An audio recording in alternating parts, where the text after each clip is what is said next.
That's funny. Yeah. I'll talk about the vomit room on the show. Oh, yeah. You know, I would have been fine except for those 3 tequila shots. Yeah, Right at the end. he bought the table 3 tequila shots, and nobody drank them except for Danny. 3 each? No, 3 No, total. just 3. 3 There were just total. 3 total. But they were just sitting there. What was I supposed to do? Sorry, They I were left you hanging. I would have taken one. I like tequila shots. They were just sitting there calling to me. Exactly. They were lonely. They were lonely. I mean, what's their function in life without being consumed? All tequila shots lives matter. Exactly. I was trying to, you know. That was harder to spit out than I thought it would be.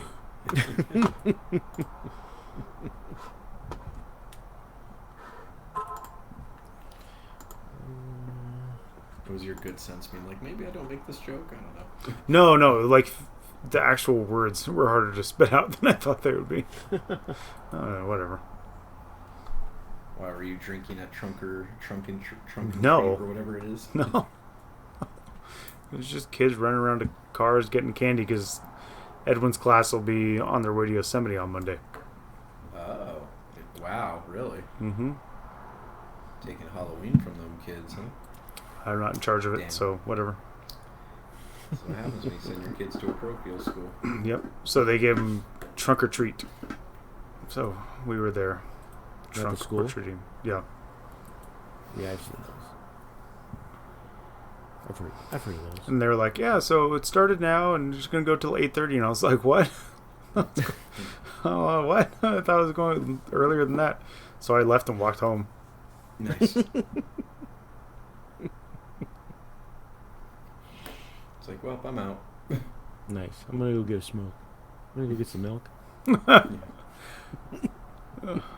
I mean, they're home now. They came home like 5 minutes ago, but And he never made it home. Mm-hmm. I mean, I'm home. You can see Oto Tom in the background. No, that's you. No, that's a mannequin. Uh-huh. I'm me. Only when you're here. When you're not here, you're otro Tom. That's fine. We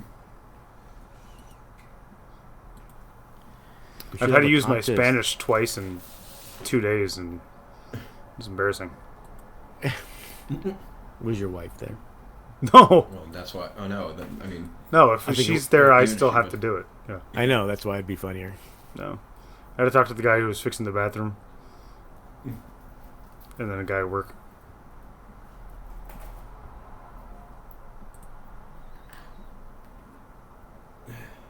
yet again, having plumbing problems. No, they finally fixed the walls No, and fixing stuff. it. They finally John fixed posted about all it the stuff a that while ago. got wrong fixed. Yeah. Yeah.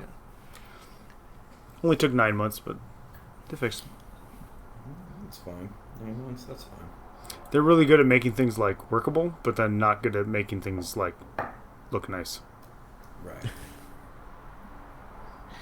Fuck aesthetics. That sounds like what happened when they fixed the one of the water meters was leaking, and they came to fix it, and when they repaved the part that they tore up, Mhm. it looked like shit, Right. which pissed my neighbor off because they had just repaved the whole like driveway parking area for the whole complex. So he wrote the HOA a letter about it and took some pictures. Then they made Uh-oh. the professionals come out and fix it and do it right. You wrote the HOA. Look out. But yeah, they spent a fuck ton of money to repave the whole thing. So Oh, I know. I hate HOAs. My HOA is such a scam. ours actually does stuff, so it's not too bad. No, that's I mean, they fixed my roof for free. well, that's definitely something. Well, it better be because it was leaking like a sieve one year when it rained really hard. Like, It's like, is the smoke detector supposed to be leaking water like that? Probably not. yes. Yes, it is. Actually. I'm gonna guess no. I'm All right, I gonna guess go Tom's with not no. coming on. Well, at least not right now. He'll be on at 45. We'll just get the star show to check. When he shows up, he'll show up. Oh, I don't like it because it throws off Oh, the recording. the recordings. Although last time you you cut off after 10 minutes for some reason, Danny. Sounds about right. I mean, you were in the cloud recording, which is the kind of like the backup. Right. But for some reason, the individual separate recording you weren't in, or they'd only recorded 10 minutes. That's weird. And the cloud recording was shit, which is why I had to pull from the Twitch recording. Right. Because you were super low on the cloud recording. You're kind of low on the Twitch recording too. Right. But normally when I get the separate tracks, I just equalize them and everything's all good. Right. But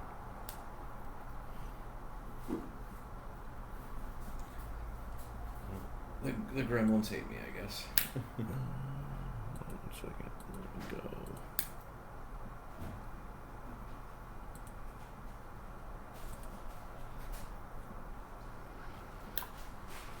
So count us in or no?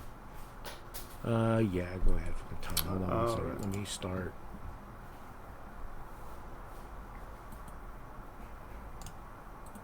Did you not start our recording? Oh, okay, cool. No, I did. All right. Ready? 5, 4, 3, 2, 1. You're on. Hey, everybody. Welcome to another episode of TFG Radio. If you are watching Twitch or YouTube. Oh, there he is. Today it's myself, Adam, Danny, SoCal Open Judge Danny. Yep, I'm here. Allegedly. Back on the wheels of steel, we have John. Hello. And maybe Tom. We don't know yet. Hopefully he's on since he actually played this Until past about weekend. 12 minutes ago, we were supposed to have Tom, right? Yeah, he said like, hey, I'll be on in like 5-10 minutes. So Tom is a liar.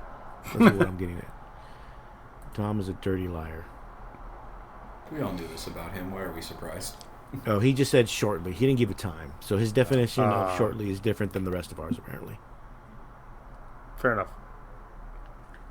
So we had SoCal Open this weekend.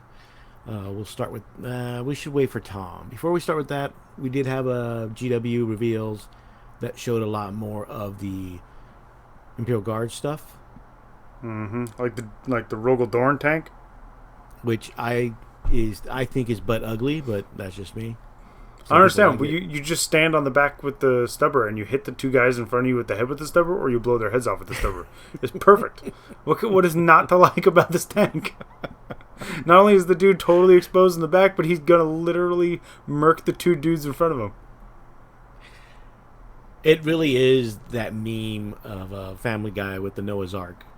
Yes. Meme. I have that meme in the rotation. Where's the memes? There we go. Okay. Well, that was a good one to come to. That was my reaction. I am not a fan of the look of that tank. I thought it would look a lot different than what it looks like. So I was. What were you imagining then? I don't know. Not something so boxy. Someone else made the comment of the tank. Of every time you look at the tank, you see something different about it. Like some people might see a T-34. Some people might see a Sherman. It's one of those types of vehicles, and I don't know. I expect it to be, I guess, more along the lines of a miniature Baneblade, I guess, maybe. I mean, not so much boxy, I guess. I don't know. Although I feel like the miniature Baneblade-esque part of it is a wasted opportunity because, I mean, we have Baneblades. We don't need big tanks. What I would have loved to have seen is them to do like an actual like T-34 of like, here's like a swarm of 80, 90 point tanks that you can take in squads of 3 and just flood the board with them. Yeah. Oh, God, that would be awesome. That would be amazing. Right? Like just cheap ass T6, 10 wounds, 3+ armor save. Just run them up the board. Yeah, those wasn't the not T6. T60 is the ones that the North Koreans used, right, in the first Korean War, when they just like crossed the border with like a swarm of them. I think so. I think it was the 60 or P something. I don't remember. No, it wouldn't be the T-60. It'd be crap. I just built the model too. It's still a T. I think it's a T-34. There's the meme for all of you on Twitch. There's the meme. Oh yeah. Oh my god. I think it's a T-34-80, and because it has an 80 millimeter gun instead of the 72. Oh yeah, something like that. But yeah, just a giant, massive it was an amount. upgraded. It was an upgunned T-34 essentially. Yeah.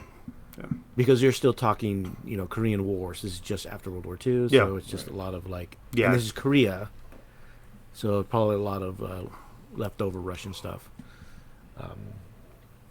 But yeah, I don't know. I wasn't a big fan. Not a big fan. Some people like it. Some people don't. I mean, technically, does that mean we did get a Primarch?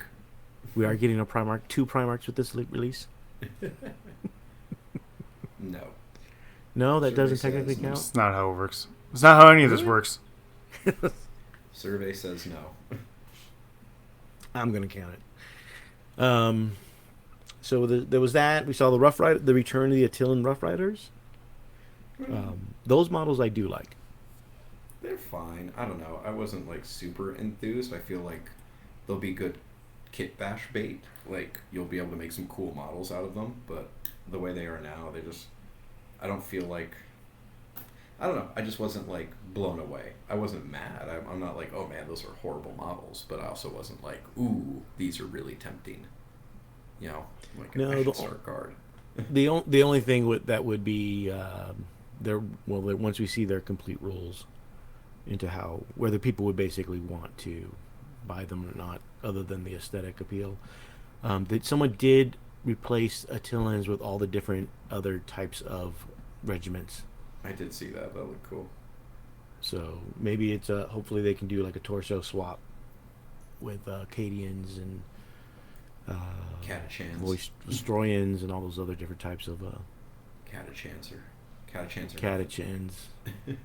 Death Corps. That'd be cool. Yeah, it'd be nice if they came out with the other stuff. Right. I would love Valhallans or Mordian Iron Guard. Yeah. Steel Legion. Catachans. I mean, you already have Vrax, or not Vrax. What is it? The Death Corps. But Steel Legion had a slightly different aesthetic. I liked it. They did. So, but whatever. You forget about all your other regiments that have existed for decades. Yeah. There was those Praetorian ones too that were like the British, right? 18th, 19th century British. Yeah. Aren't they the Mordian Guard? No, the Mordian Iron Guard were the super Dress fascist, Oh, right. always dress uniform. Yeah. Yeah. Uber SS. Gee, I wonder why they don't produce that one. Why is the German guy on the podcast advocating for it? Hey, we found this village. The Victorian looking guy. Oh, finally. Only 15 minutes late. I called it. I had to put all 300 of my children to bed, so. I did call it. And that's only half as many as Bobby has. That's true. It's true. You Irish and your excuses. I think the word you're looking for is self-control and lack thereof. Yes. This is fair. Are we blaming the Irishness on this, or just the Roman Catholicness on this? Both? Yes. Everything. Am I coming in too loud? Am I good? You're good. As good You're as a the little new echoey mic. for me. You're fine. Gonna be honest, dog. A little echoey. Is he? It is for me, but I don't know. That could just be me. Oh, okay. Chat will let us know. Mm-hmm. Yeah. What the fuck is wrong with Tom? Oh, The internet true. is nothing if not good for complaining, It's For very feedback. pointing out things. So we got a look at the Rough Riders. I think that's it so far. We talked about Rogel Dorn. Yeah, I already talked to the tank and how much I don't like it. What? I really don't understand why you don't like it when there's literally a way for the guy on the back to kill the other two dudes in front of him. That's a different type of like. I mean, just the design. I don't know. Too boxy, I guess. I mean, I suppose. Can I show you gestures at all of the other Astra Militarum tanks? I mean, No, this is worse than all the other Astra Military. It's literally like the meme, like John showed with the Noah's Ark Family Guy meme. It is. It is like that, and it's beautiful. It's horrible. It is amazing. It's an abomination. Exactly. I'm in favor of. What do you care, Tom? You're getting a abominations. bunch of Tonka trucks soon. I'm sorry, those are called chonky boys to you. Tonka Yeah, they're trucks. Tonka trucks. With the Hecaton Land fortresses. land Heck, fortress. Yeah. So the rest of the Votan's out just in time for SoCal Open next year, 2024. Just in time for LVO.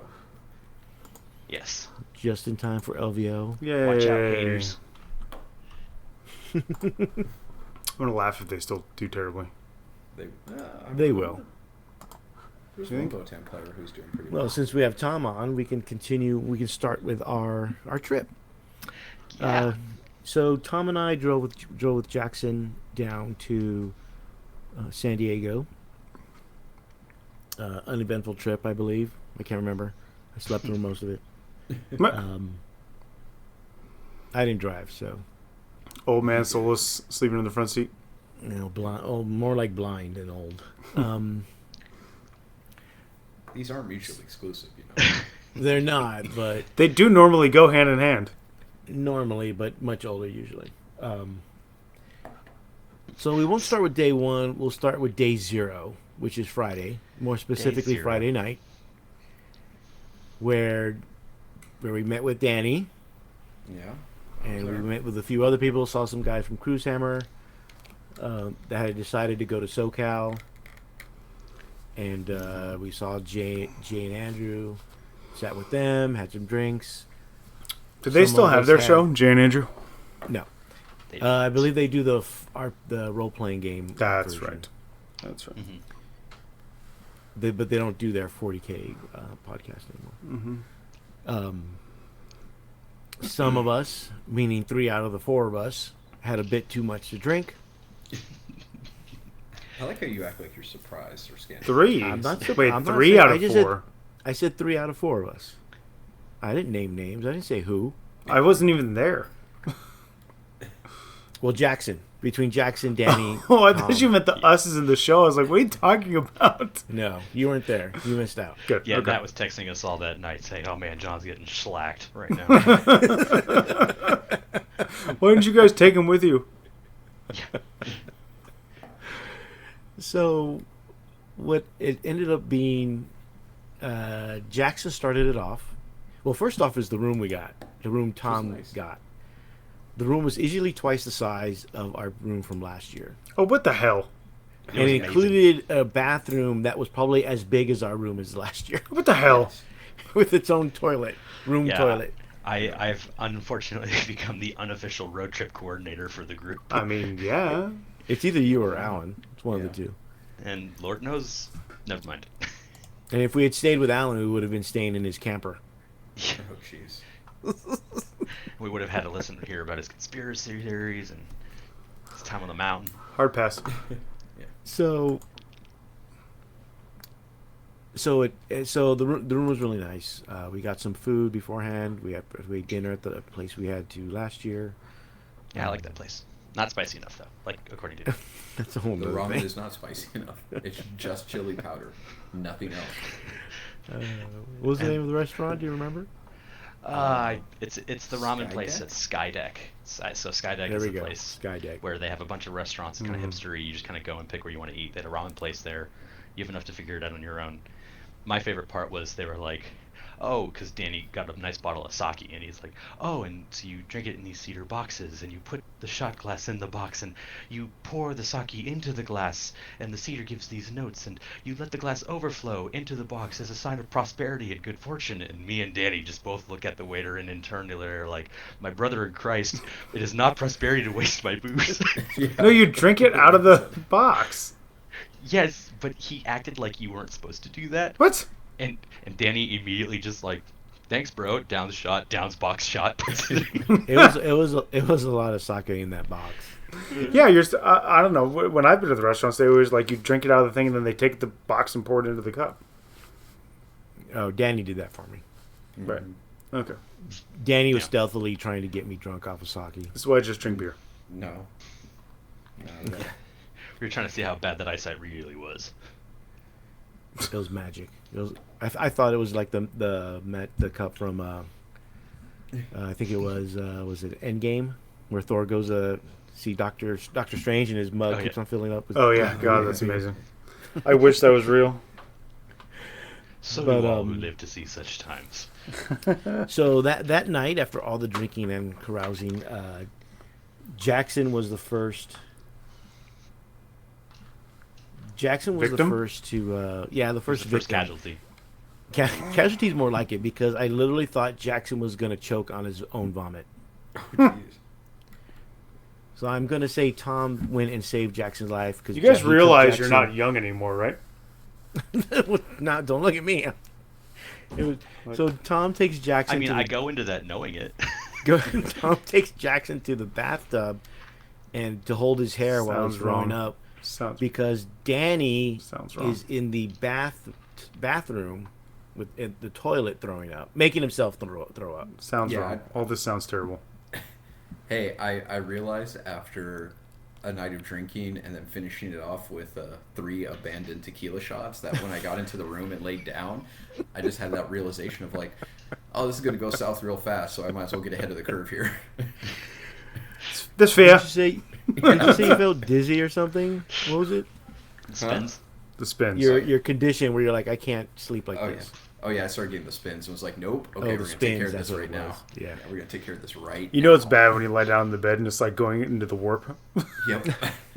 Oh God. I was like, nope. Okay. New plan.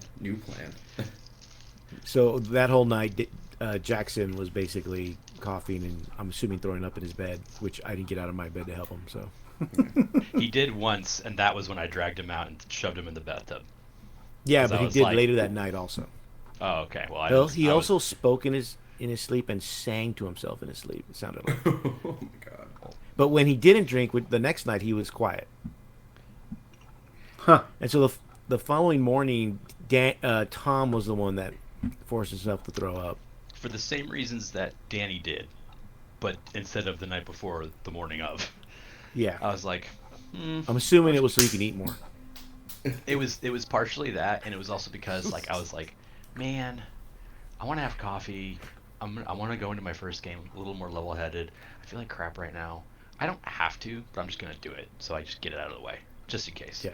And I'm glad I did, because when we walked out into the hall, they used some kind of cleaning solution in the carpet, where even after It's not a having cleaning thrown solution. up, It's or just to whatever, make it smell nice. whatever, the aerosol deodorant, whatever it is, that made me want to throw up after having already thrown up. Nice.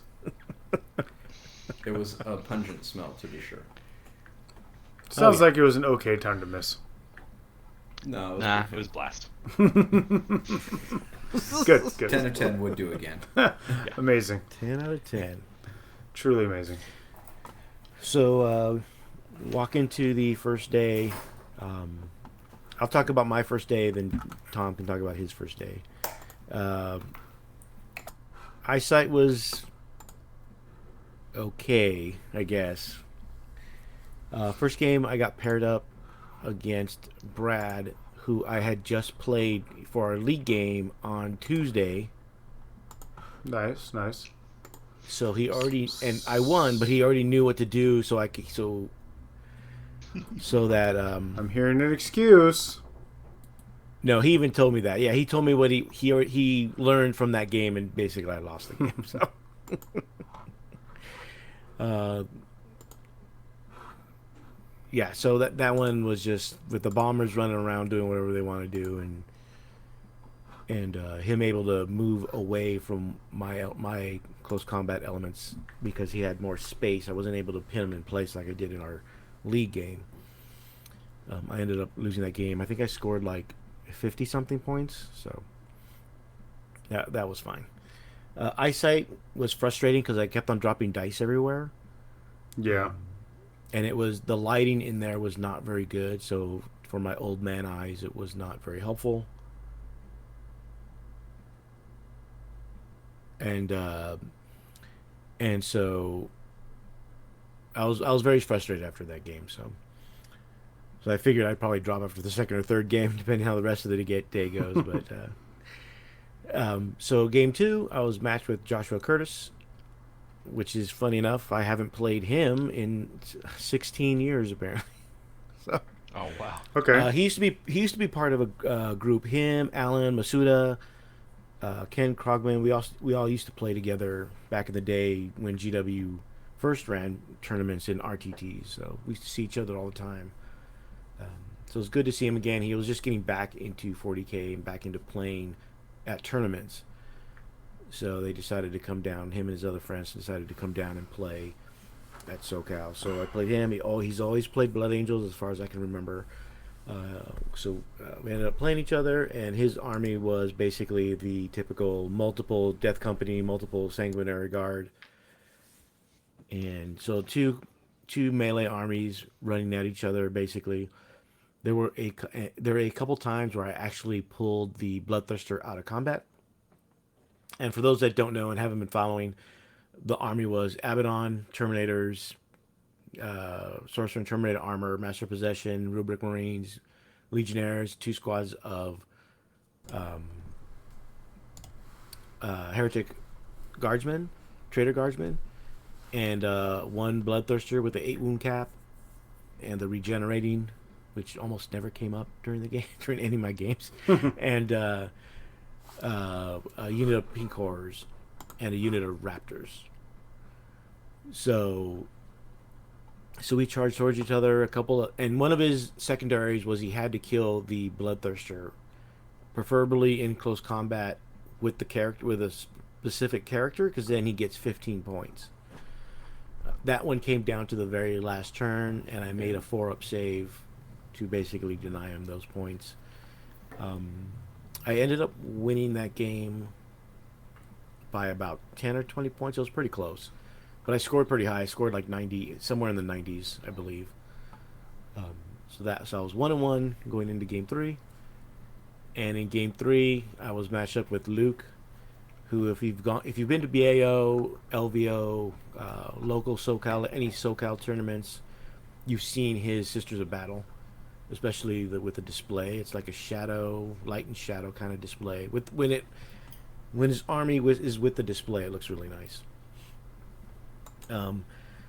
But funny enough, he was my last league game that I needed to finish out the league, and so we counted it as a league game. In all 3 games, I actually went first. Actually, in all my games, I went first. So I went first, and I was able to basically pin most of his army back in his table quarter, because this was, I forget what it's called, but it's one with the 9-inch diameter in the center of no deploy, and you deploy in your corners. Yeah, I don't remember the name of that one. Yeah, can't remember right now. So I drop down, I do the charging thing, I basically Bloodthirster murders some stuff. He kills his a war suit unit of 3 girls. He then dies to Maureen Ball and all that other stuff. Abaddon Terminators go in. They kill a bunch of stuff. They kill a Castigator, because he has a Castigator, and then he's attacked by Zephyrim. Yeah. Of course, they don't do anything. And then he has 2 units of Repentia and a 10-girl unit of Redemptors, which is the one with the heavy weapons, I believe. Retributors are the... Retributors. Yeah, Retributors. So, on his turn, after everything goes in, he does not charge with the girls. Why? But why? In his own words, he said because he was too high. Playing 40K like a Fair gentleman. enough. All right. I mean, you To be just honest, gotta I own don't it even know- sometimes. I don't even know if it would have mattered, because my following turn, between Abaddon, the Terminators, and the Flamers that had dropped in, or the Pink Horrors that had dropped in, they just killed all the Redemptors and eventually killed all the heavy weapon girls and all his characters, and all he had Jesus. left was a Rhino and Seraphim that was on my home objective, Right. and that was basically the game. But even then, it was still pretty close. I only won by 10 points, 87-77. No, Yeah. 97-87 Yeah. was the final score on that High one. So scoring. day one, I was 2-1. I already hit my 2-win mark, so I was good. Yeah, you guys were already talking that night about, oh, maybe we'll just go home tomorrow morning. Yeah, it was fine. Soft. I can live Soft. the good life of leaving whenever I want. Yeah, really. So that was my day one. Tom, how was your day one? So, I'm gonna save my game one for the end. I'll talk about that last, but I'll just give a preview of Ooh, it. foreshadowing. Yes, but I'll just say that I lost. Um, Game two, I played against Aster Militarum, against a guy named Paulo Lagdeman. He's a really nice guy. Had a really cool guard army, the centerpiece of which was a Doomhammer. And you know it's going to be a tough time as a new faction with almost none of your stuff out when you're going up against a Baneblade variant you've never heard of. What does the Doomhammer do? As opposed to the Sword Hammer? Or the Sword, Bane, Or the Doom, Bane Hammer. Hammer, Or the Bane Hammer? Blade. basically We forgot it Blade. does- Blade should go in there somewhere. It basically kills anything it touches, but within 30 inches, which is its halfway point, it's got a 60-inch range. Within 30 inches, That's not the one with the Roll Vulcan for- Gatling cannons on it, is it? no, that's No. the Stormlord. That's the Stormlord. This one, what it does is when you're within 30 inches and it rolls for damage, it's all d6 damage, but you roll 2d6 and pick the highest for every damage roll. That's just so you're just doubling up on your chances of just straight up murking things. Sounds good against your army.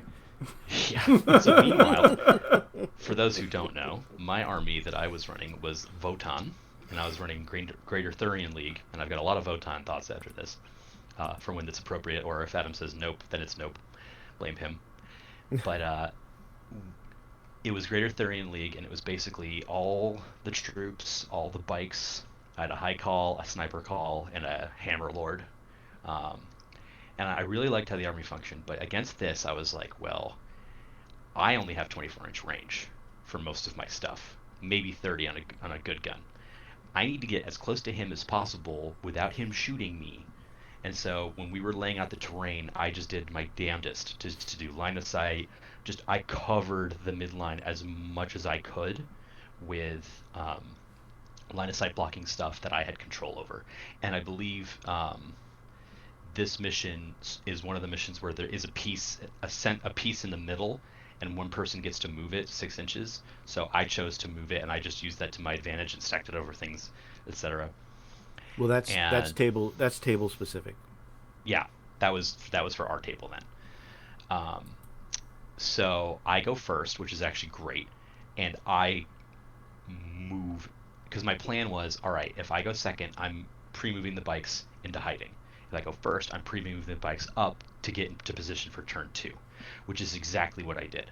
I just advanced with everything, hit everything behind everywhere, had 1 or 2 guys scan an objective, and then just called it a day. On his turn, he gets the Doomhammer to target one of my bike squads, peels off 3 bikes because I was lucky on how many shots he rolled.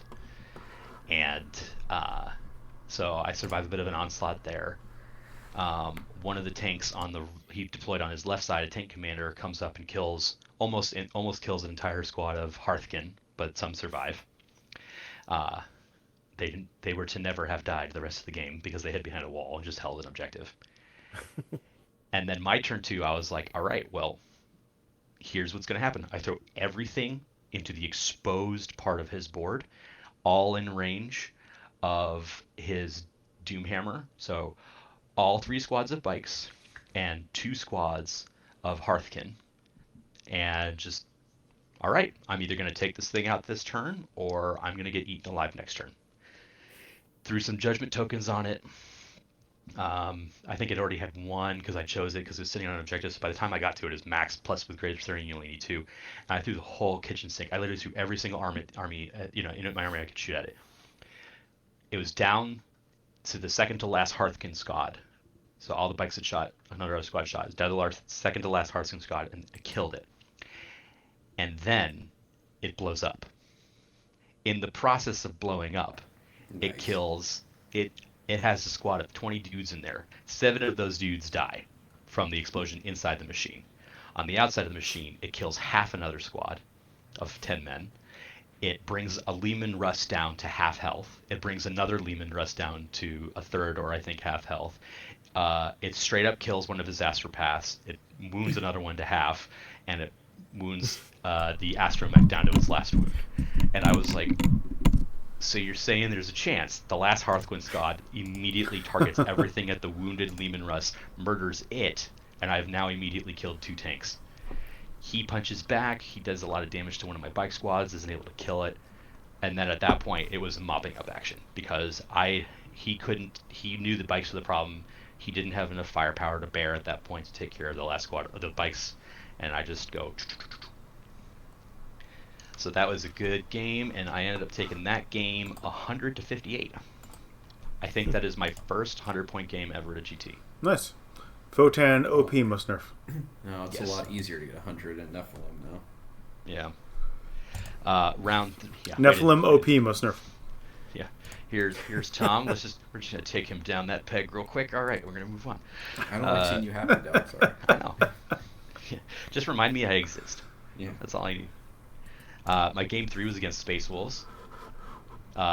Beautifully painted Space Wolves. Guy's name is Juan Vasquez. And I got lucky on the deployment, and I did not go first, which was also lucky, so he had to come to me. And it is just basically Space Wolves against a shooting army. I stood back far enough and just shot him to hell, and that was it. And he basically saw that going on, and he was able to pick up a unit of bikes because I didn't realize the Hammer Lord, and I didn't ask, but the Hammer Lord can advance and charge. I was like, oh crap. That, I thought I was away from the wolf and forgot about that. But I took care of him, then stayed far back enough from his melee threats where it was just, that was it, that was the game.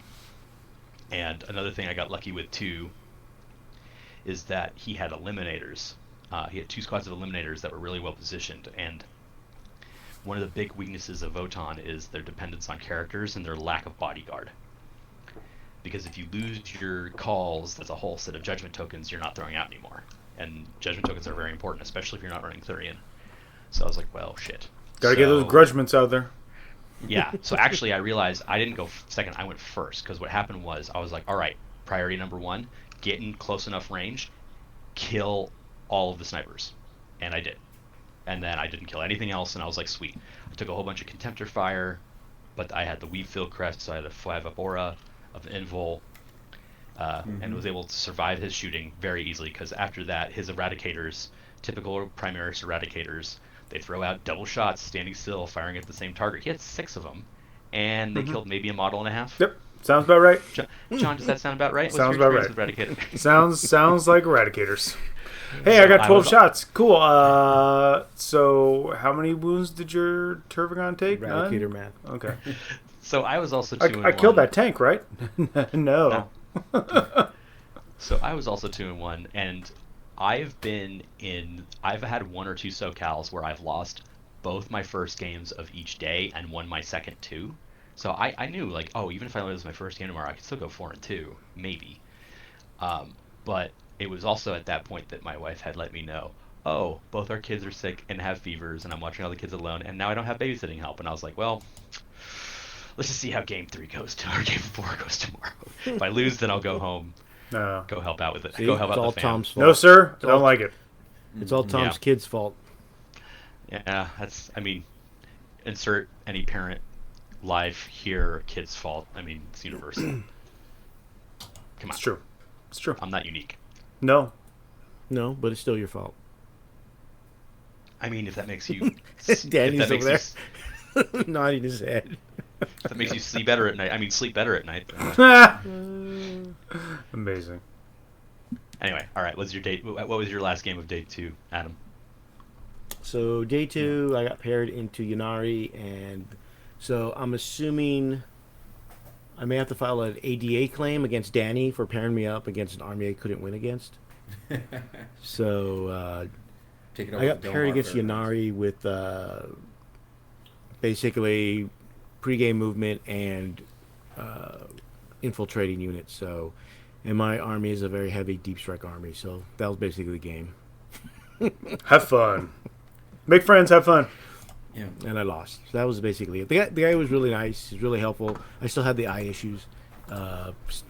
More manageable, but it still wasn't fun playing with the eye issues. You don't make the friends whole with weekend. Harleys. So, but he was very helpful, and more importantly, he was very honest when playing. And so were everyone. How would you everyone else know? the whole weekend? Because there were times where he would throw roll psychic powers and whatever, and say, especially ones that I knew he needed, and would say if he didn't get them off or not. But how So do you know? because there were powers I knew he needed to go off. Hmm. He wouldn't like roll it and then re-roll it and then change it to something else or something. Right. He would just call it what it. He would just call it what it is. Fair enough. It's good to have honest individuals. Yeah. So it was really good, Integrity.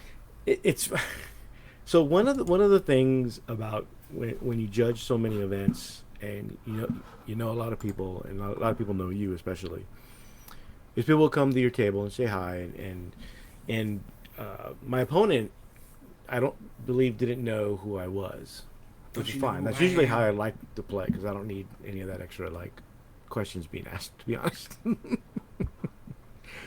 But the captain, because he's from XPZ, and so Steven, the captain, came over and basically outed me to who I was and what I do. And then he started asking me questions about just gameplay in general, so rules questions, which was fine. It's fine. Yeah, people do that even when I'm playing. Well, it's also a The compliment funniest thing too, was- considering he beat you. Uh, You know, like, and then is still seeking your advice. He's like, "Oh, Sage won." it's not advice; it's just rules clarifications, which is totally different. Oh well, okay, never mind. Try to let you have one. The funny thing was Derek was also helping out, both with Paint Judge and just judging in general. And he comes up, we have a question about I think it was about psychic actions or something like that. And I told him what I thought the answer was, and then he calls Derek. Derek happens to be by to talk to me, and he asks Derek the question. And the funny thing is, Derek asks the question, answers the question, and then turns to me and goes like, "Right?" And I'm like, "It's whatever you want to do, man." But I thought that was Derek, hilarious. I'm going to make a ruling. Is that right? Guy not judging this event? Who is clearly in favor one way or another based on how I answer. Yeah. But overall, I did have a good time. We ended up leaving. Like I said, I was having issues with the eye and playing, and they because it had rained overnight, they had closed basically the barn doors, which made it darker and harder for me to see. So I was already having issues that morning with the eyes, and Tom had his issue with his kids, and I think Jackson after that game was 1-3 at that point. And So you left because most of you sucked. I was 2-2, so I was at 500. Get going while the getting's good. So we decided to leave a little early. Had a nice brunch at Denny's, and got home relatively earlier than expected. So that was nice. Got to watch the last episode of House of Dragon, which was amazing. And but on all, I had fun. All my opponents were really good, and more importantly, really helpful with my eye issues and sight issues during the whole weekend. So, unlike Danny, who paired me into meat grinders on day 2. You deserved it. You deserved it. But and I felt that Derek did did a good job both with the paint judging and with as far as I can tell, with the judging in general. There were issues afterwards in regards to the rubric and the lack thereof being one, because it hasn't been applied equally, even though we have a rubric. It's not anywhere easy to find, and it's probably something we'll have to be working on leading up to LVO. But that's probably a discussion for the LVO head leading judge to who's LVO. sitting right here. Well, I'd rather talk to Danny, who's in charge of the paint judge part of it. But okay. No, I remember I have to sign off on everything now. Well, we can't really discuss why, but it's still under Danny's purview. I'm sure you. As long as he's still there on Sunday. Hey, fuck you. But yes, that's true. He's out of line, but he's right. Yeah, pretty much. Danny, how was the weekend overall for you? Especially going towards the end of the night. Fine, actually. Once you guys abandoned me, which is fine. You know, I'm used to these things, right? But no, I mean, overall, it was a good event. You know, I got most of the calls were relatively easy. I mean, I think the most common call I got was for fight. Because there's so much demons, it was a lot of fights first, fights last stuff. Oh yeah. Right. So there's a lot of explaining that. There was one case where someone just really, it was interesting. They really got stuck in their head the idea that if you have units that have fight first, that they have to fight first and target units that fight last, and like the whole concept of like there's no prescriptive of you must target things, like it's just you select eligible units at their you know, at their place in the order to go, like was really kind of like took him it literally took me like 2 minutes to convince him of like this is how this works. Yeah. It was very much like I hadn't run into that before, of someone who really read it and was like, no, this means that he has to swing here. And really it was like he was trying to argue to save his Abaddon, right? Because his Abaddon wasn't going to swing first and was going to die because he was on like 2 wounds, right? I think this should be played like this. Can you tell me the context of your question before I answer the question? Because this will go a long ways to making this easier. Well, I think I should be able to do this because it saves my key unit. Yeah, okay, yes, no, you can't do that. Yeah. I mean, it really, I don't think it was completely malicious. It really did seem like he just did not compute that this isn't how it worked, right? Like he was seeing something in the language that wasn't there, which was interesting. But what else? I think the hardest question I got, which I still don't know how to rule it. I Amazing. Just ruled it the way I was. It was, so the Silent King has his 2 little portals, the Mahirs or whatever. God. Yeah. And so the Silent King is a 16 wound, you know, character.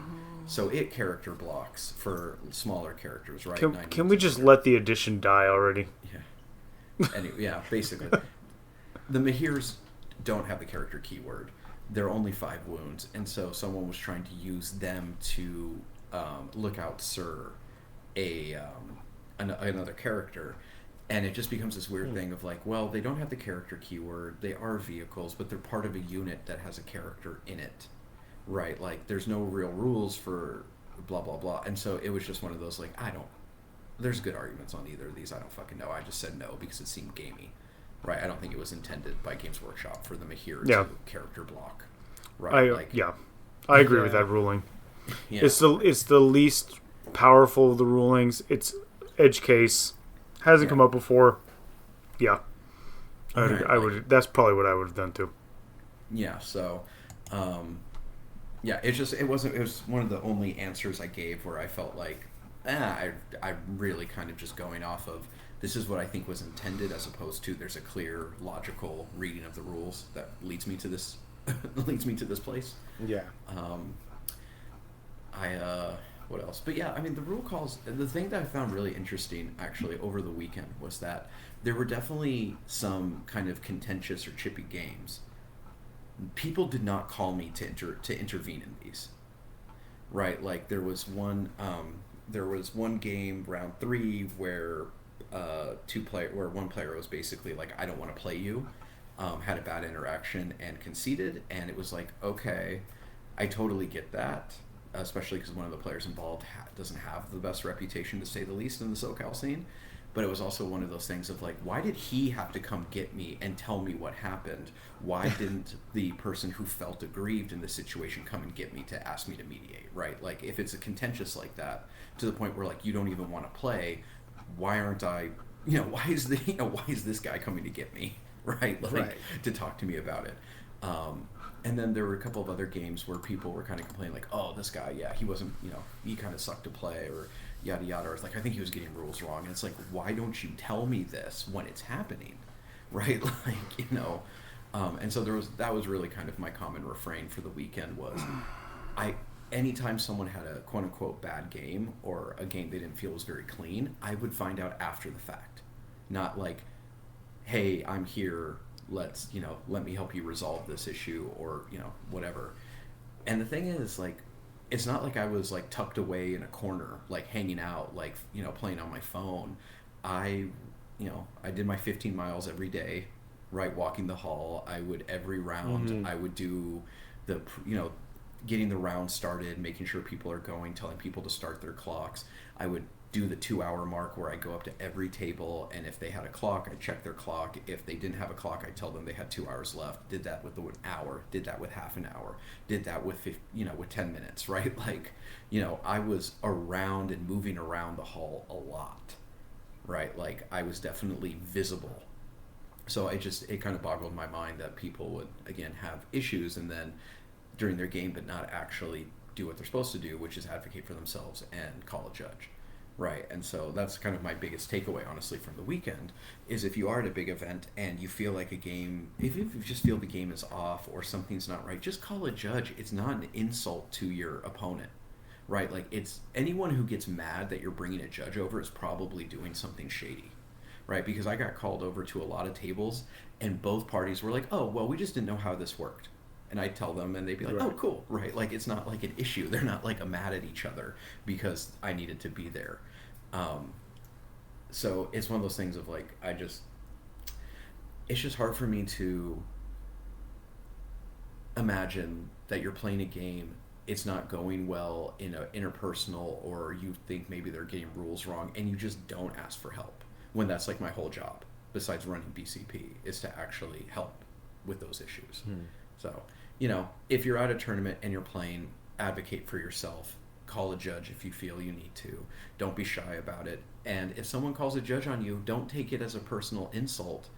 Just take it for what it is, as a person's advocating for themselves in a situation that they don't fully feel is that they fully grasp, and that's okay. That's their right. So that was really it. On the judging part, BCP, I had one minor hiccup, really two. I know the minor hiccup in round 2 made a couple people kind of mad at me, but like, them's the breaks. Which is that I had it set for random pairings, like totally random within win-loss, and then round 2 those settings got reset. So it paired by battle points, which made a few top players unhappy because they were playing other hundreds. And right. And I would check it before I paired every round to make sure that the settings were correct, and then I'd do it, and then it was stayed on random the rest of the time. Right.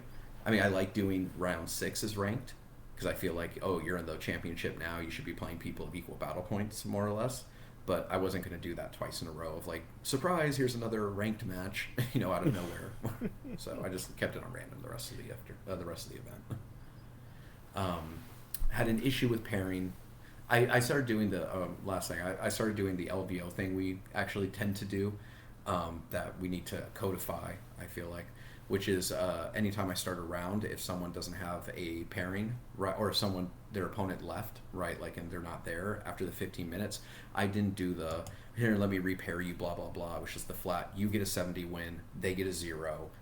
Hey, here's people who don't have opponents either. Everybody has wins. Go play, because I'm not going to repair and slow things down, right? And give you a game that maybe starts like half an hour late, because by the time I get everybody all set and get it all done in BCP, if you want to play a friendly game with these guys, go ahead, right? You've got 2+ hours, and everyone has a win, so it's a totally friendly game. It's meaningless, just have a good time, and that worked much smoother.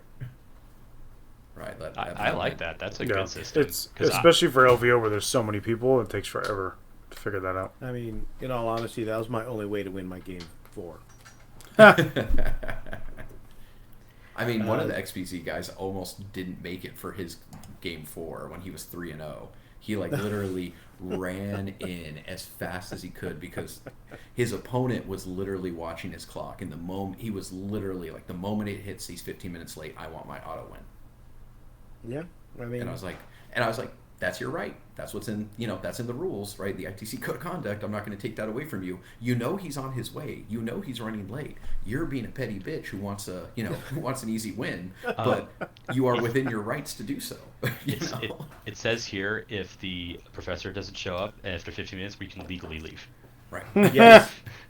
Yes, it's true. The advocating part is it's just something that's been happening for years at this point. It's hard to get people, especially when you're not conditioned, but it seems like people just don't want to cause waves or just don't want to cause, just are afraid of confrontation or what they feel is a confrontation.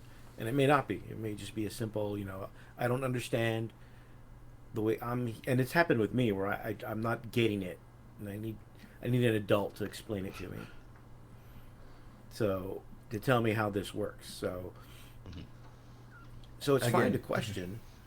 And if you need extra help, if you need an adult, then call a judge. It's also fine to question. Like I had this come up with a player. Because judges aren't 100%. Like I made a call about Overwatch, and I was like reading through it. I'm like, well, it seems like it's this, and he's like, I swear that's not right. And then he pulled up his book. He's like, oh, here on this page, read this part. And I was like, oh, okay. And I read through. I'm like, no, you're right. Right, like it's totally okay to like. He wasn't being like you're fucking wrong. He was just like, I don't know if that's completely correct. Let me independently get the information, show it to you. And I was like, oh, cool. No, you're right, bro. Right, like, completely, totally good. And I don't know, people just have this idea of like, if you call the judge, it's like you're getting someone in trouble. Yeah. And again, if anybody gives you flack about calling a judge over for any reason, chances are they're doing something nefarious and don't want to get caught. Because anyone who's honestly playing the game would be like, yeah, bro, sure. Like, whatever. Like, yeah. I don't know how that works either. I mean, we'll see. We always talk about it, and we always try to tell people, especially when they come to us after the fact. And a lot of times it's like, well, I didn't want to bother you guys. You guys are so busy. No, that's the whole point of being there. Yeah, it is our job to be bothered. I just look like I don't want to be bothered. You have bitch face. I was gonna say Adam has resting judge face. That's from my dad.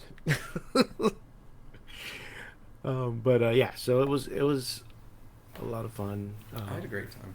Yeah. Congrats to Ben Jurek with Orcs for winning it. Xenos took the top 3. Nice. It was Orcs, Tyranids. Probably the last hurrah of High Fleet Leviathan in its current form. Yeah, this was done without the balance update.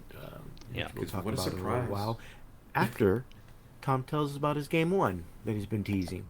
So my game 1, I'll start off by saying, obviously we talked about morning of. I threw up. I'm like, all right, let's go ahead and let's get this game started. And turns out game 1, I'm on the stream. I'm like, oh my god, I'm on the stream. So I was like, all right, I got to button up here real quick. So I'm fine. I'm ready to roll. And I meet my opponent. He's playing High Fleet Leviathan, and I forget what exactly the mission was, but it was on a slant deployment. So you've got the half triangle, no man's land, half triangle. And I'm running a codex that doesn't have all its tools, and I've only gotten to play a number of games with it, so I'm thinking to myself, I don't gun him down in time, I'm gonna lose. And in my mind at the time, it was a good game. We both spoke very cordially to each other. I felt like we were very respectful. And lo and behold, he eventually chews through my lines. He's able to contain me. I can't break out, and and that's it. The game's over. And he has a high 90 win, and my win's like 36, something like that. And I could tell he's competitive, but didn't come off as an asshole. Again, very cordial game.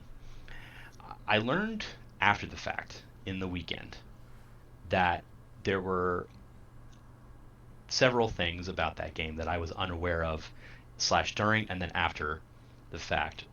And first is that there was a moment in time where he rolled and re-rolled a psychic power, and he couldn't remember what it was.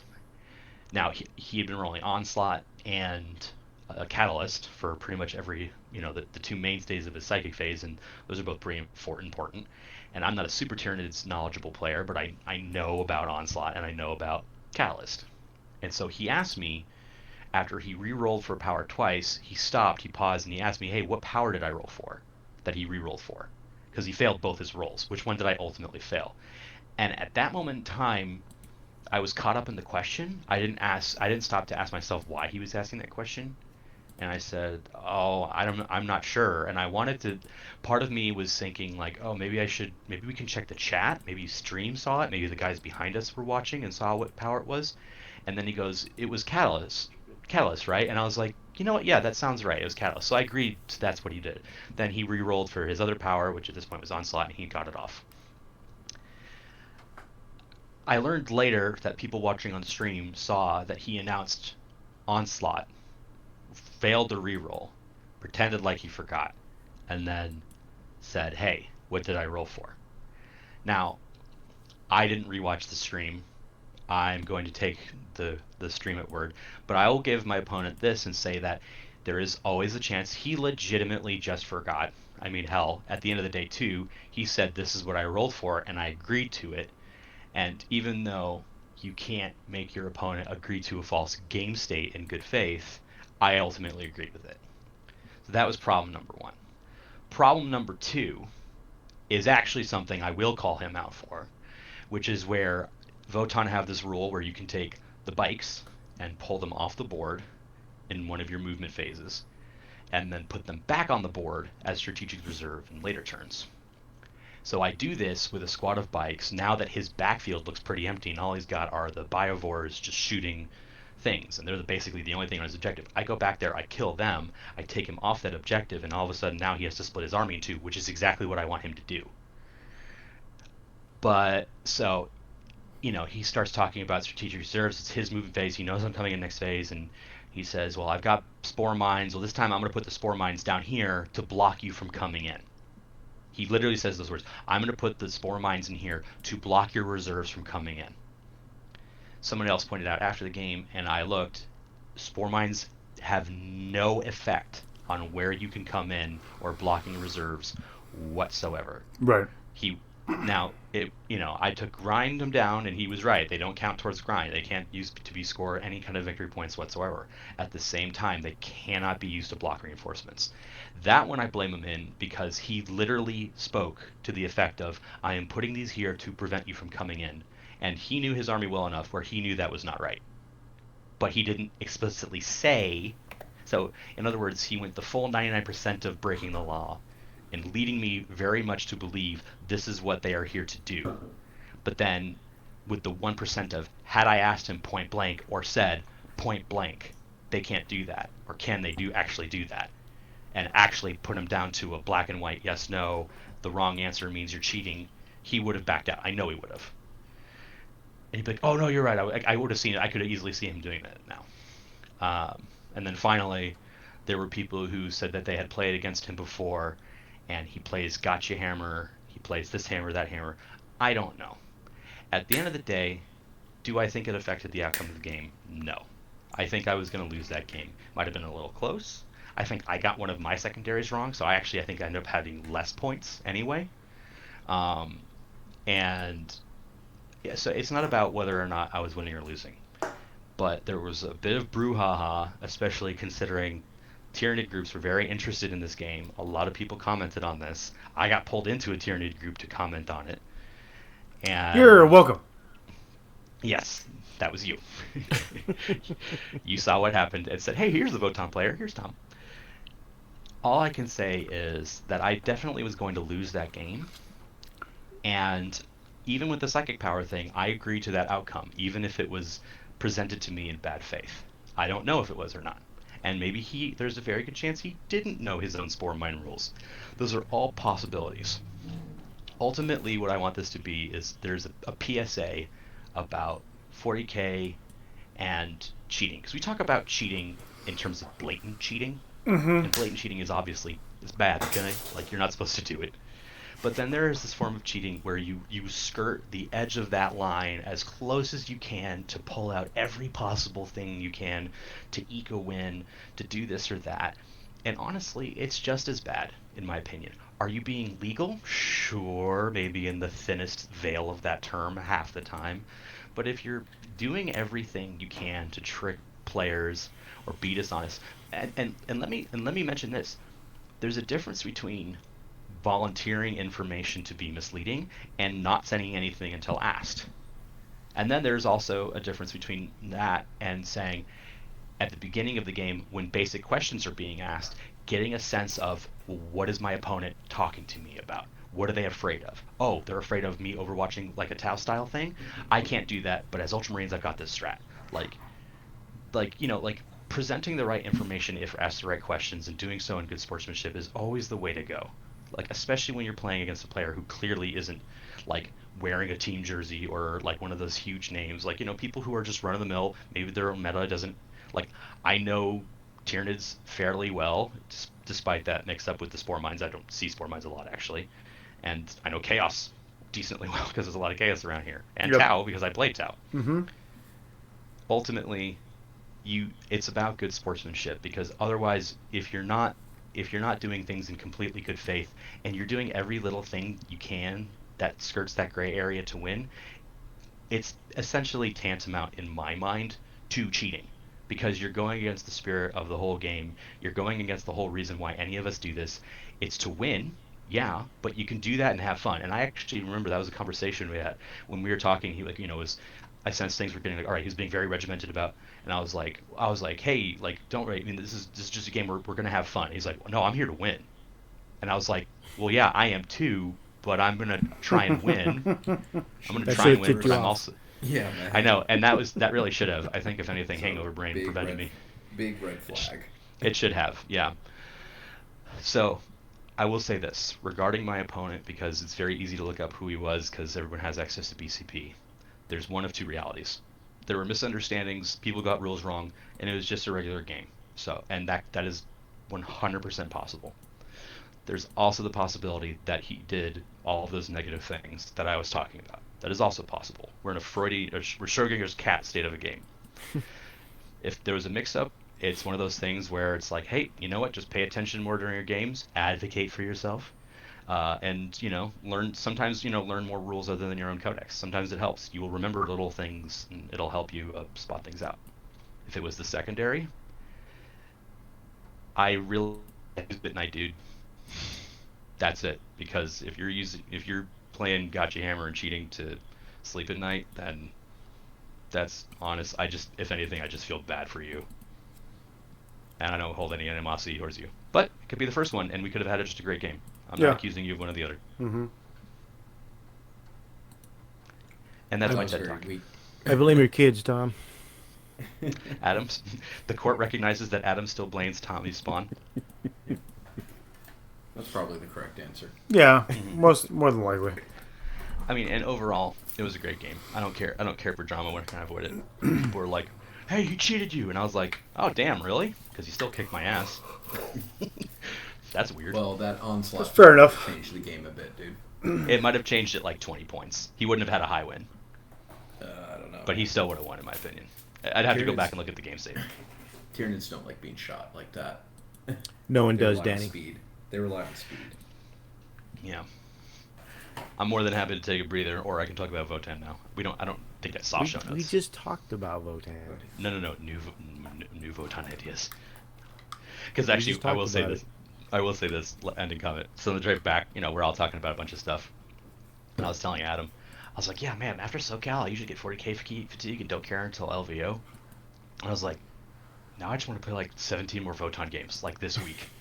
I want to play them now. And then did Talkie you? Boys. No, because I haven't got my Talkie Boys yet. He wants to play playable Votan. Mm-hmm. That's fair. Mhm. That's fair. Also, kids, Ymir Conglomerate, new best friend. Ymir Conglomerate is new best friend. Greater 3 in League, no longer best friends. Aw. I know. Uthar the Destined will stay on the shelf. Oh, Wow. damn, people. I know, right? I just got grudged somewhere. That's a grudging. That's a grudge. That's a grudging. Okay. SoCal's in the books.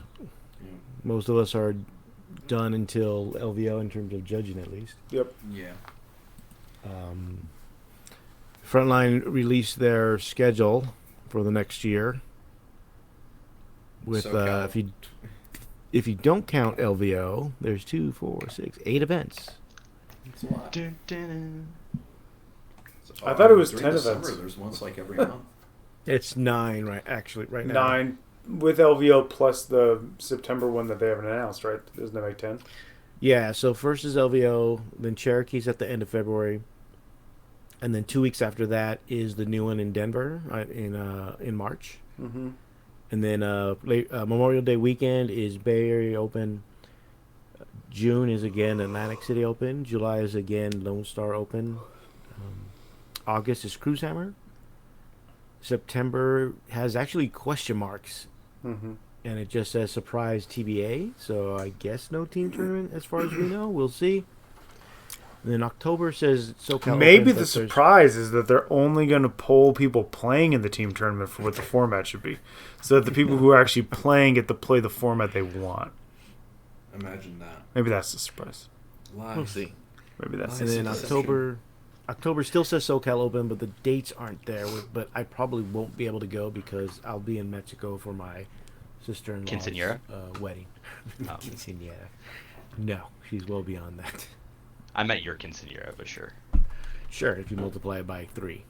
4, actually, probably, at this point. Does that mean I'm already judging past 3. SoCal 2023 again? Yeah, I won't be able to judge that one. Yeah, looking at them, I'm doing Vegas Open. I'm doing Cherokee for sure. I'm probably not doing Denver, but you never know. Most Cherokee likely looks Bay fun. Area. Not doing Atlantic City. That's Brian again. I don't think I'm doing Lone Star. I never say no to most of this stuff. I'm not doing Cruise Hammer. I don't have enough vacation days. The September one, we'll see where it's at and when. And the October ones for SoCal Open next year, I won't be doing it all. So yeah. So Danny, if you can just pencil that in. All right. Whenever I get the TBD dates. Yeah, when we get to that spot. I mean, I'll definitely do it again. I enjoyed myself. It was a good weekend. Got to talk to a lot of folk, and it was enjoyable. A lot of cool people. Like I don't think I'd ever met Hector from XBZ. He was a nice guy. Talked with a bit with him, and gave me a beer, which is pretty cool. Actually got to talk to a lot of the XBZ guys, which was nice because despite them being pretty local, I usually don't get a chance to just kind of bullshit with them. So that was nice. Got a chance to actually talk with Ulyss from Fresno a lot, the Necron player, and he's cool. He's a chill guy. He was a lot of fun to hang out with. He was a good hang. He's a big fan of John's. You and I like each other. He just doesn't like my rulings. But yeah, I'm definitely obviously game to do it again. It's a fun time. I'd love to do Cherokee or something like that, but I doubt I'll be able to pull that off, especially so close after LVO. Yeah, Luckily, there's no tournament in December that I need to travel to. So, this past year I had burnout after Cherokee because there was so many events in a row. Yeah, and traveling. That's real. So yeah, it'll be interesting to see what the September event is. I'd love another West Coast event. Derek wants to know which ones does he get to do. How about none? We'll work that out. You get to remote paint judge. All right, guys, get it to Skype. Let's go. I believe there was something else, but I didn't do show notes because I can't see, so I can't remember what it was. I'll remember after the show when it's not important anymore. Upcoming events for the rest of us? Rest of us, we have a tournament in a couple weeks locally on And this actually comes up with a problem I've mentioned before, in regards to just the glut of tournaments in regional areas, or so it seems. We have a tournament in a couple weeks during Veterans Day weekend, but there are an additional, I believe, 4 tournaments within the week of the tournament we're going to. Because there's one in Reading, there's one in Sacramento, I think there's one in Utah, and I believe there's one the week after in Riverside. Damn. And Tom just left. Yeah. I heard one of his spawns cry out, so that's probably why. And that wasn't the first Okay. time either, so Yeah. not surprising. No, it happens. So there's about 4 or 5 events total just in the one weekend within a reasonable, well, most of them are within a reasonable driving distance. Yeah, there's too many damn events these days. Well, Should've now thought it I'd becomes even more important for to get the word out there for your particular tournament, no matter what it is, and to have proper you gotta- advertisement and word of mouth, especially. Yeah, you got to advertise like crazy now. Like, you basically have to be first, right? You have to get people locked in of like, oh man, I didn't know there was an event there. Oh well, I already signed up for this one. I should go. I already made plans. I already got my hotel. Yeah. So, Yeah. but I believe I think the one next month I think that's the last one for most of us. There's the normal RTT in December. December and January. and January, right before LVO. It's like a last practice. Oh, I know what we wanted. I remember now what to talk about. Just real quick, if we want to go over the balance data, Oh right. the balance yeah, data well- set, which only had like 3 changes in it. Nah, Well, not worth it. Dan on the Patreon asked about this in a way. Which once again We do have a Patreon. does not show where the changes are at. Of course not. But the big What are the changes changes? were Tyranids. Basically, only monsters get the transhuman, Yeah, and the warriors little don't. guys get the baby transhuman. Except But for Tyranid warriors do not Warriors and Zoanthropes don't get it at all. currently. Yeah, Will they fix it? Who knows? I doubt it. It's gonna go. Everyone out here pays on for like- their. Survey 15 minutes. says maybe. Survey says no. There was that one. Harlequin Light, I believe, cannot shoot out of their transports if they advance anymore. Mm. And the Yeah. third one was Space I Marine forgot. secondary got changed, right? who? Then the Space Marine secondary get changed. Yeah, they to be got an easier extra to do. point. They get an extra point for doing shock tactics. Ooh, awesome. Amazing. And so, Necrons didn't really get touched, right? oh, that was it. They took the core away from basically from Silent the King, Silent right? King and the command bars, but that doesn't change their secondary, so it really doesn't change anything. Yeah, that was definitely something I noticed at SoCal was like the people who are winning and the lists that were winning are all lists that are designed to, pretty much guarantee 40 points on the secondary. Right. So it's just Right. This is why prior to Nephilim, seeing a 100-point game was like, whoa, what the hell? Right? Yeah. Like what happened here? And now it's like 90-point losses are common. Oh yeah. Like There was a game. Man, when was it? I think it was at the RTT. There was like one game was like 198. yeah. I think it was Necrons versus Eldar or something. But yeah, those were the big changes. Yeah, Space Marines got an extra point for shock tactics, so instead of 3 points, they get 4 points for it. But I don't know what it is exactly because nobody takes it, and I don't even know if anybody would still take it. But I mean, those are the quote unquote big changes, and I think the only changes really. I think so. I mean, the what do you call it? The Tyranid one. I mean, it makes warrior spam in Leviathan less viable because you're really relying on the. Was that really the problem? I mean, Leviathan's still Leviathan. I mean, one specific build was the problem, but Leviathan's still good, especially now as a monster mash list, right? Like now you just run Leviathan as a dedicated monster mash list, and it's still just as good. I mean, my question is mostly as good. Was there actually a problem to solve? Like, oh yeah, there's I've no, played there's against it. no, I've played against that. yeah, but that's fine. But is it dominating the tournaments? Tyranids, I think, still have like one of the highest consistent win rates. Sure, but the winners of the tournaments are not just like Tyranids. It's not like with the Custode problem. It's not like with the other ones. Like the issue isn't like that this one thing was doing so great. There's a lot of other issues that could have been fixed instead. I mean, that's, I think, very true point.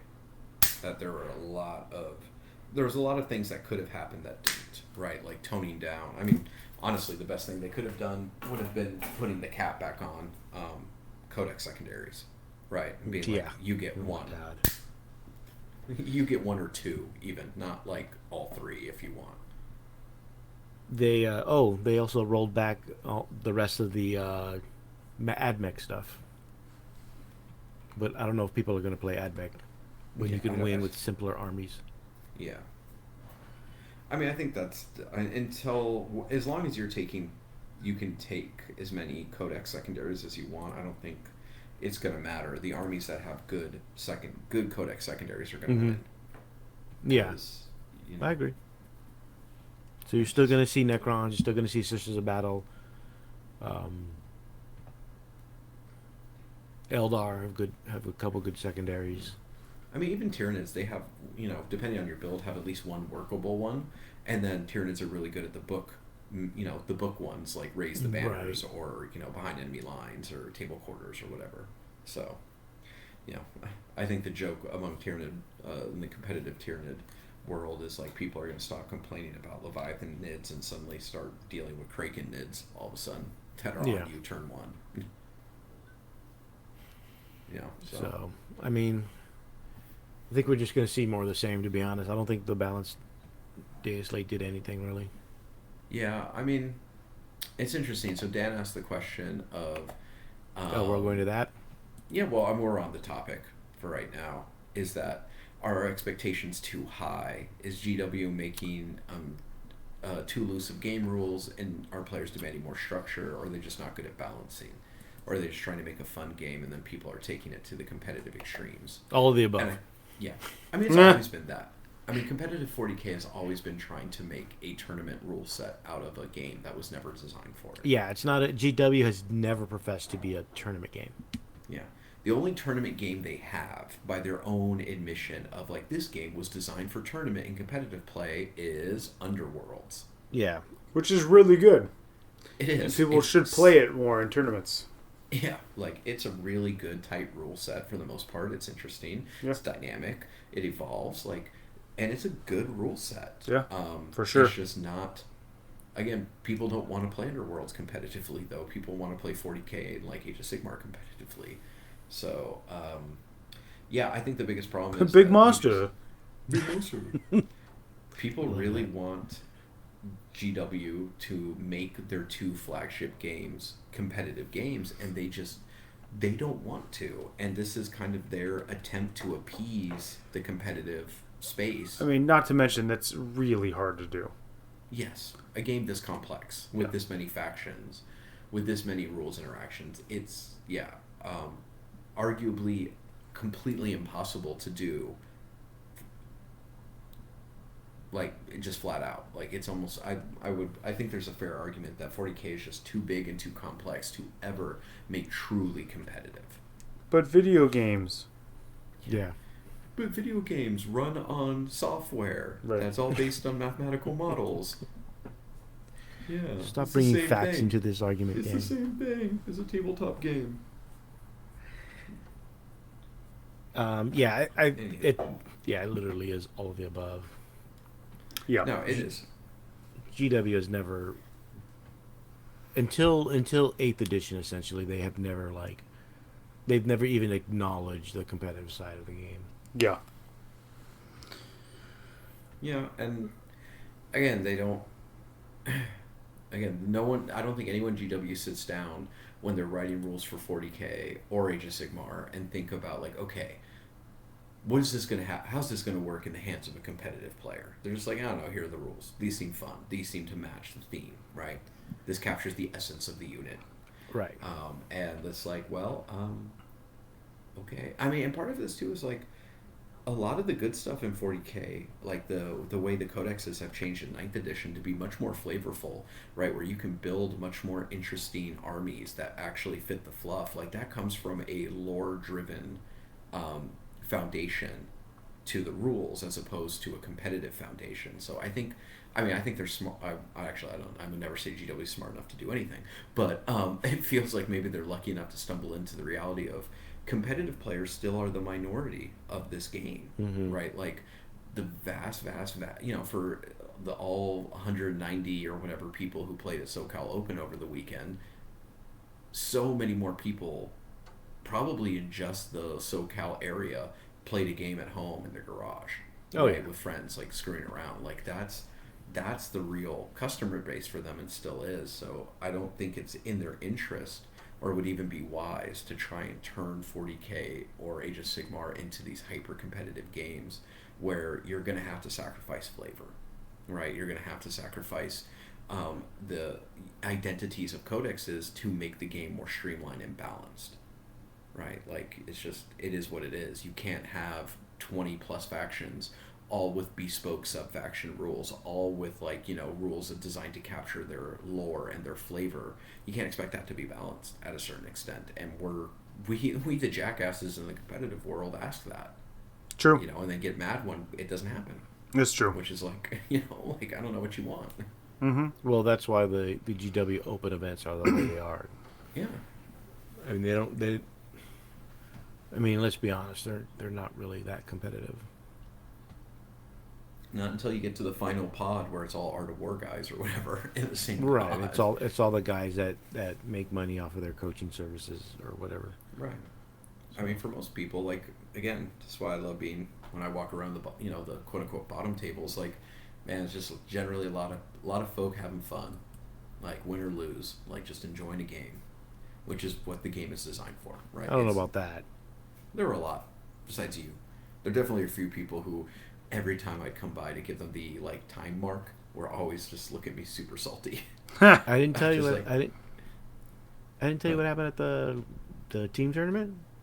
Oh yeah, that huge argument between guys playing for No, last place. Oh no. Yeah, basically. Yeah. Yeah, I heard about that. Those guys weren't there to have a good time. At OVO, after it's round 4, we're going to start asking what your table number is for answering your question. Hey, we have a really intricate question. What's your table number? No. Bye. Table number 1,000. Doesn't matter. I'll treat it equally, John. You're both 0 and 4? Yeah.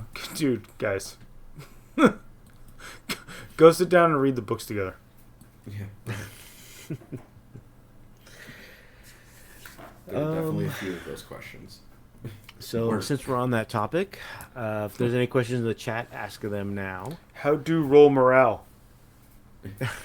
No, there was literally, I got called for a judge call where they're like, no, it doesn't work that way, blah, blah, blah. It says this. It's like, yeah, but there's a -1. And it's like, Judge, Venom Thropes always wound on a 2+, right? I'm like, can I see their data slate, please? And shows yeah, on an unmodified 2+, they're both like, oh, I didn't read that part. And it's like, Yeah. okay. I mean, the best of us have done that. Not read the second part.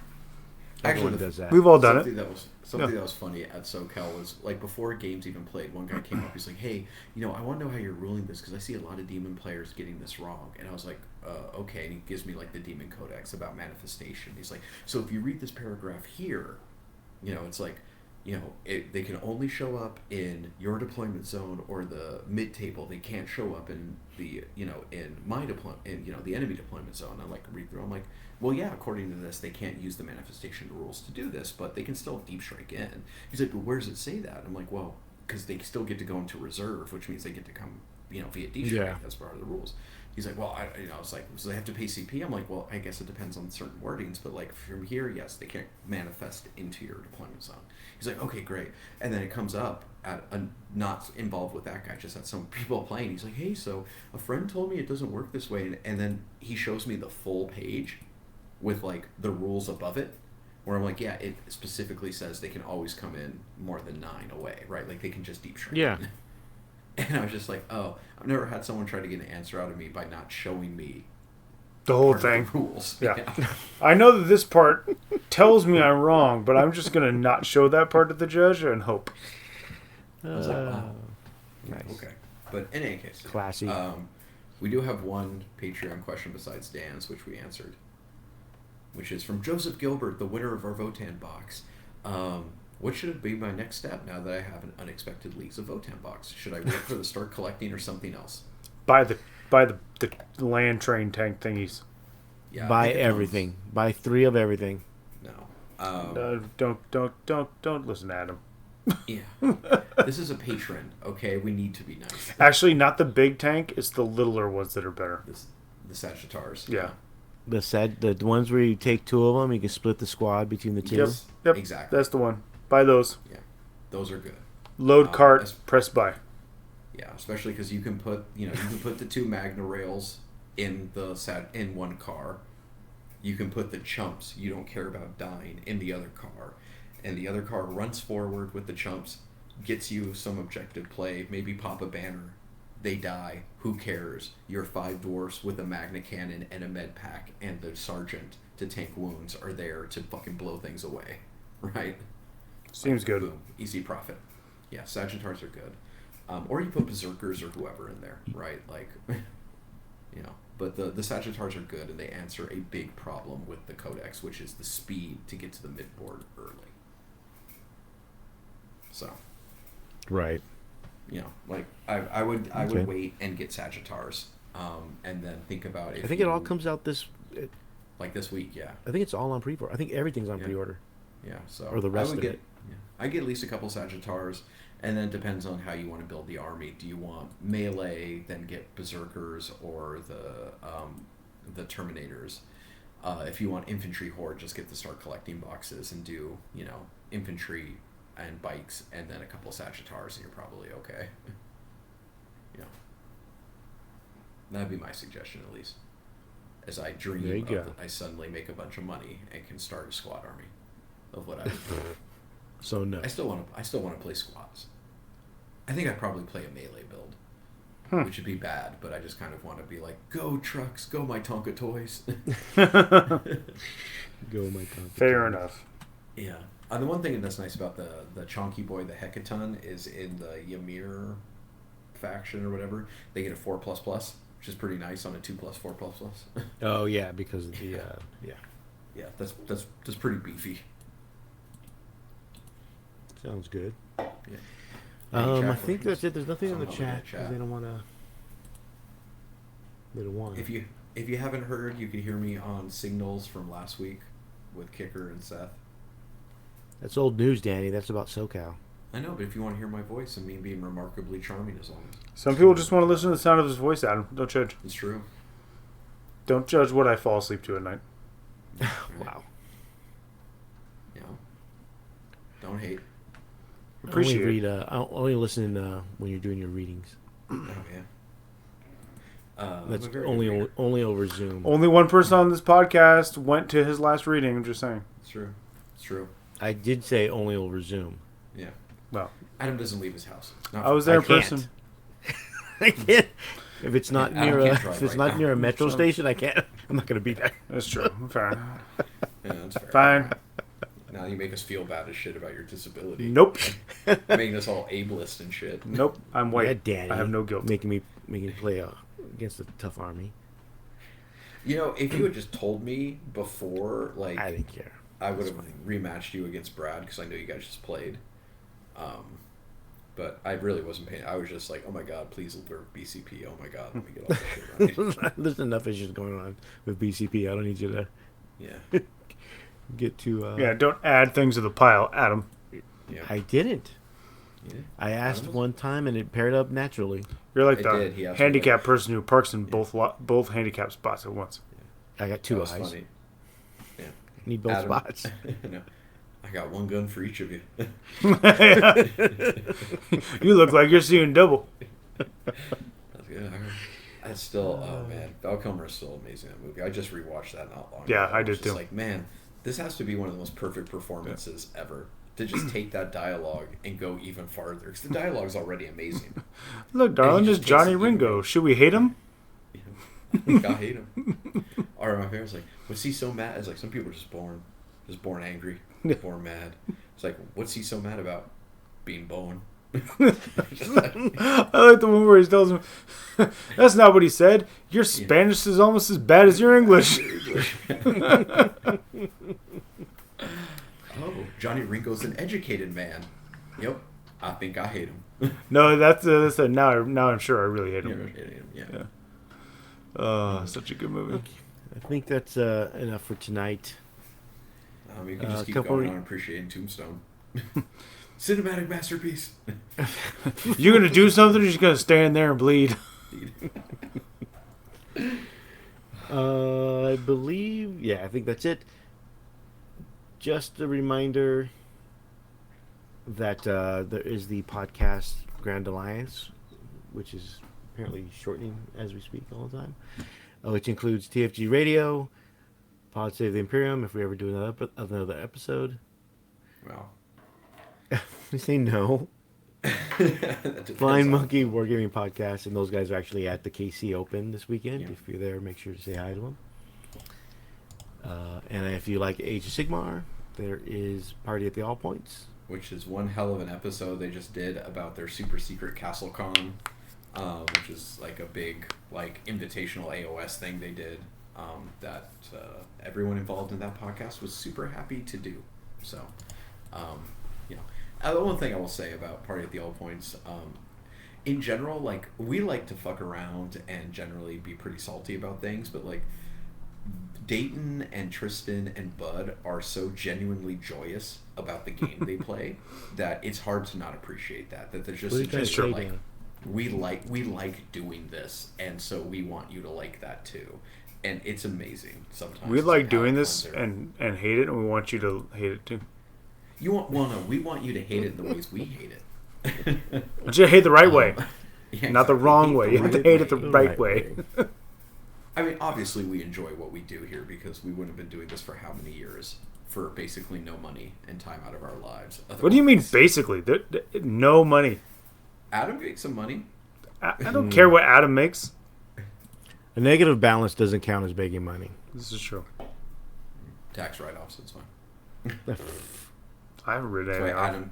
It's why Adam's a Maltese citizen.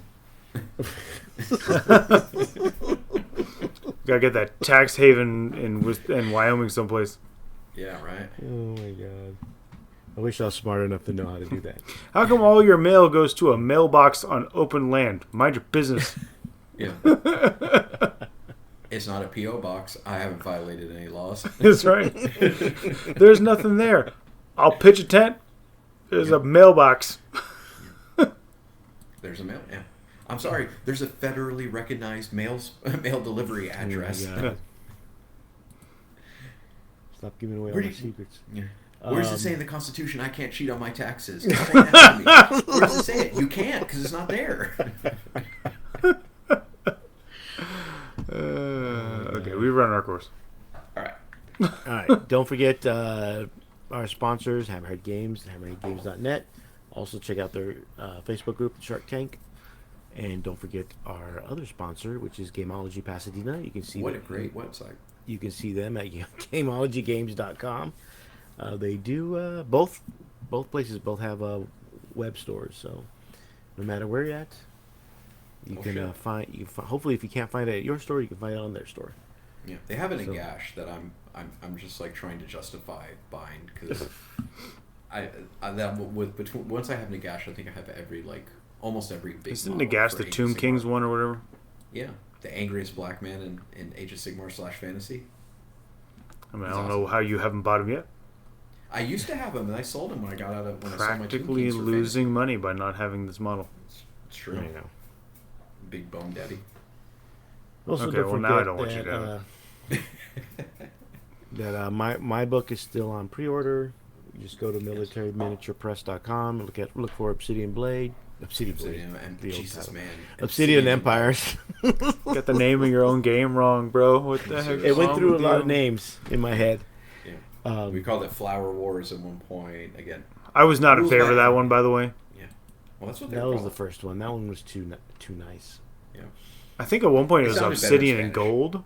Yeah, Obsidian Gold was a long running. That was too playtest close name. to another game. Yeah, which is fine. Like I like that. Hey, Obsidian's in it, so Yeah. Obsidian Empires. it's good. I like it. So look, Game designed by Adam Solis, written by Daniel Jose Ruiz. So Get check it it now, out. pre-order. Pre-order it now. Pre-order date is now February, so I'm already registered to do. Well, I don't know if they approved the event yet, but I'm supposed to demo it at Orcon on President's Day weekend next year. So if you happen to be in the area, I know might of come one out for person that. that's looking forward to it. I might come out for it just to demo it and be like the what is it The Barker Carnival Barker. Well, I can do that really well actually. Grandpa Simpson of like, hey there, sir. You look like you'd be interested in playing. Be like, oh, I have never seen you before in my life. What is this game?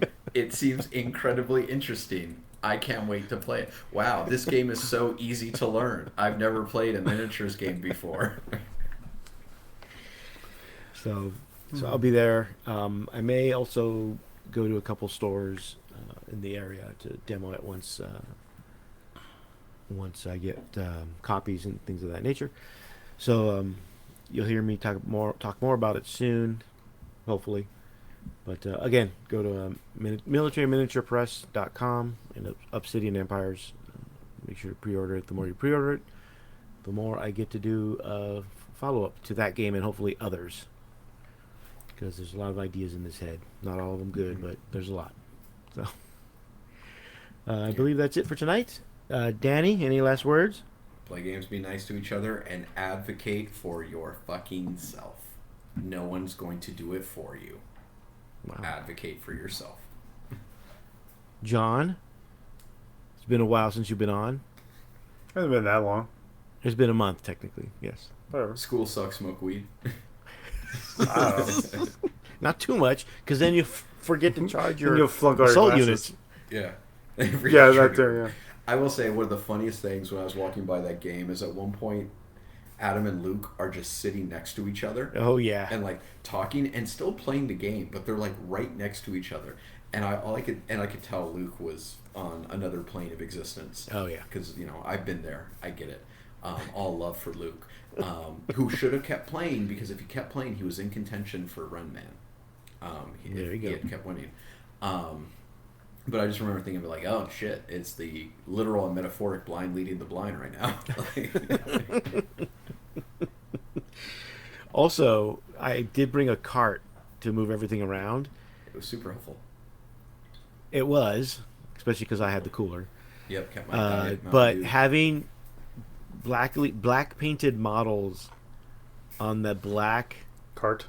cart did not help with my with my Should have got a gameplay. pink cart. I kept telling you guys pink. I kept telling Tom to highlight in pink. I kept telling you, you should have got a pink cart. Yeah, that's true.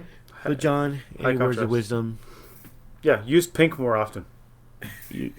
Okay, well, it certainly make you different. No, I mean, Not unless you're it's an underused not if color. you're what is it? Fennel's pink armies. Oh yeah, well, or you play Slanesh. Slanesh. Nobody don't. Okay, my words of wisdom: to stop playing Slanesh. Man, I miss I was- Gil. I was It gonna doesn't. comment It doesn't. to that, It Daddy. doesn't mean what you think it means. I always about think it's you. like- I hope Gil is doing well and living a great life. I miss Gil. As far as I can, he is, but he's full in on Slanesh. I'll just leave it at that. Gilberto, if you're listening, one love, baby. Hope you're doing good. Thank you, everybody, for listening. Once again, we'll see you in a couple weeks. Good night. Have a pleasant tomorrow. Laters. See ya.